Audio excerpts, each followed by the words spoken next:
secured safely. Now, if you look up under the vehicle, you can see I got my hydraulics like this. The reason why you're doing that is because when we push back the pistons on the caliper, which I'm about to show, caliper, this is your caliper right here, and it slides back and forth on these two pins right here. It's just gonna be a lot easier. Then you're gonna have two 14mm bolts here.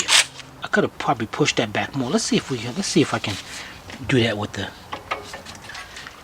these clips. You got to get you a good brake pad kit that comes. You push the brakes in, it wouldn't release. The bottom one was on the side, ceramic instrument. This stuff is great, man. This is okay. Take your new pad. If you can see it from the side right there, you can see how this part sticks out. So you're gonna rest that brake pad right like that. All right, you want to take that off. Then you're gonna put your cap back. I didn't have this cover right there, but I don't worry about it.